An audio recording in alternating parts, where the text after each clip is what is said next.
கேரளத்துக்கு கனிம வளம் கடத்தி செல்ல தமிழக அரசே அனுமதி வழங்குவதா என அன்புமணி ராமதாஸ் கண்டனம் தெரிவித்துள்ளார். சுற்றுச்சூழலை பாதுகாப்பதில் தமிழக அரசுக்கு அக்கறை இல்லையா என வினவியுள்ள அவர், கல்குவாரி உரிமங்களை ரத்து செய்ய வேண்டும் என்றும் வலியுறுத்தியுள்ளார். பாமக தலைவர் அன்புமணி ராமதாஸ் வெளியிட்டுள்ள அறிக்கையில், நெல்லை, தென்காசி, கன்னியாகுமரி உள்ளிட்ட தென் மாவட்டங்களில் இருந்தும், கோவை, திருப்பூர் உள்ளிட்ட மேற்கு மாவட்டங்களில் இருந்தும் கருங்கல், ஜல்லிகள் உள்ளிட்ட கனிம வளங்கள் பெருமளவில் கேரளத்திற்கு கடத்திச் செல்லப்படுவதை சுட்டிக்காட்டியுள்ளார். அதை தடுக்க நடவடிக்கை எடுக்க வேண்டும் என்று தான் தொடர்ந்து வலியுறுத்தி வரும் நிலையில், அதற்கு முற்றிலும் மாறாக கேரளத்திற்கு கனிம வளங்களை கடத்திச் செல்வதற்கு வசதியாக நெல்லை மாவட்டம் ராதாபுரம் வட்டத்தில் மட்டும் கடந்த சில மாதங்களில் 15 நிறுவனங்களுக்கு தமிழக அரசின் சுரங்கத்துறை அனுமதி வழங்கியிருக்கிறது என சாடியுள்ளார். தமிழ்நாட்டிலிருந்து கேரளத்திற்கு கனிமங்களை கொண்டு செல்வதற்கு தமிழ்நாட்டில் செயல்படும் குவாரிகளுக்கு அனுமதி வழங்கப்பட்டிருக்கிறதா என்று தகவலறியும் உரிமை சட்டப்படி கடந்த 2019ஆம் ஆண்டில் நெல்லை மாவட்ட புவியியல் மற்றும் சுரங்கத்துறையிடம் வினா எழுப்பப்பட்டது. அந்த வினாவுக்கு 2020ஆம் ஆண்டு பிப்ரவரி 10ஆம் நாள் பதிலளித்திருந்த புவியியல் மற்றும் சுரங்கத்துறை, கேரளத்திற்கு கனிம வளங்களை கொண்டு செல்ல யாருக்கும் உரிமம் வழங்கப்படவில்லை என தெரிவித்திருந்தது.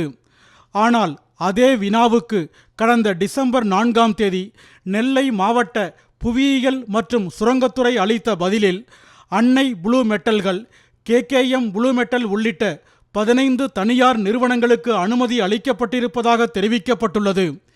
இவற்றில் பெரும்பாலான உரிமங்கள் தமிழ்நாட்டில் திமுக ஆட்சிக்கு வந்த பிறகுதான் வழங்கப்பட்டுள்ளன.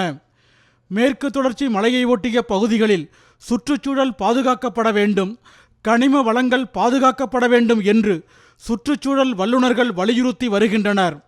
நடுவணரசால் அமைக்கப்பட்ட காட்கில் குழுவும் இதைத்தான் வலியுறுத்தியுள்ளது.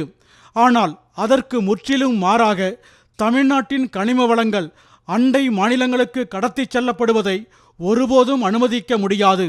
தமிழ்நாட்டிலிருந்து வெட்டி எடுக்கப்படும் கனிம வளங்கள் தமிழ்நாட்டின் தேவைகளுக்கே போதவில்லை என்பதுதான் உண்மை.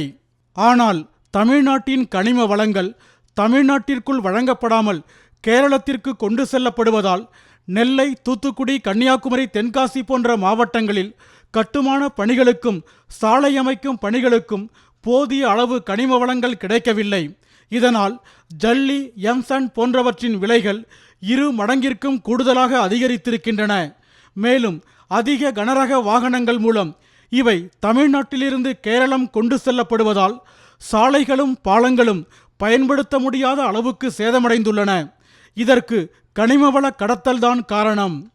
மேற்கு தொடர்ச்சி மலையின் பெரும் பகுதி கேரளத்தில்தான் உள்ளன. தமிழ்நாட்டில் கிடைப்பதை விட கடினமான தரமான பாறைகள் கேரளத்தில்தான் உள்ளன. அவற்றை கேரள அரசு அழிக்காமல் பாதுகாக்கிறது. ஆனால் தமிழக அரசோ இயற்கை வளங்களை பாதுகாக்காமல் அழிக்கிறது. அதிலும் ஒரே வட்டத்தில் 15 நிறுவனங்களுக்கு இத்தகைய அனுமதி அளிக்கப்பட்டால் அங்குள்ள பாறைகள் என்னவாகும் என்பது குறித்த கவலையோ அக்கறையோ தமிழ்நாடு அரசுக்கு கொஞ்சமும் இல்லை.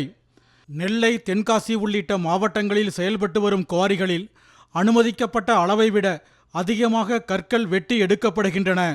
கேரளத்திற்கு ஜல்லி, எம்சாண்ட் உள்ளிட்ட கனிம வளங்களை எடுத்துச் செல்ல அனுமதிக்கப்பட்ட நிறுவனங்களில் KKM நிறுவனம் உள்ளிட்ட பல நிறுவனங்களுக்கு தமிழக அரசு கோடிக்கணக்கில் தண்டம் விதித்திருக்கிறது. இத்தகைய நிறுவனங்கள் தொடர்ந்து கனிம வளங்களை கொண்டு செல்ல அனுமதிக்கப்பட்டால் அடுத்த சில ஆண்டுகளில் தமிழ்நாட்டின் கனிம வளங்கள் காணாமல் போய்விடும். கேரளத்திற்கு கனிம வளம் அதிக அளவில் கொண்டு செல்லும் நிறுவனங்களும் குவாரிகளும் தமிழக சட்டப்பேரவை தலைவர் அப்பாவு தொகுதியில்தான் உள்ளன. தமிழ்நாட்டின் இயற்கை வளங்களையும் மண்ணையும் மக்களையும் காப்பதில் அவருக்கு அதிக அக்கறை இருக்கும். அதன்படி அவரது ராதாபுரம் தொகுதியில் மட்டுமின்றி தென் மாவட்டங்கள் முழுவதும் இத்தகைய தவறான செயல்கள் நடைபெறுவதை தடுத்து நிறுத்துவதுதான் அவரது முதன்மை கடமையாக இருக்கும் என்று நான் உறுதியாக நம்புகிறேன். தமிழ்நாட்டிலிருந்து கேரளத்திற்கு கனிம வளங்களை கொண்டு செல்ல வழங்கப்பட்ட உரிமங்களை அரசு ரத்து செய்ய வேண்டும். எந்தெந்த குவாரிகளிலிருந்து கனிம வளம் கேரளத்திற்கு கொண்டு செல்லப்பட்டதோ அந்த குவாரிகளின் உரிமத்தையும் ரத்து செய்ய வேண்டும். கேரளத்திற்கு கனிம வளங்களை கொண்டு செல்ல உரிமம் வழங்கப்பட்டதன் பின்னணி பற்றி விரிவான விசாரணை நடத்தவும் அரசு ஆணையிட வேண்டுமென அன்புமணி வலியுறுத்தியுள்ளார்.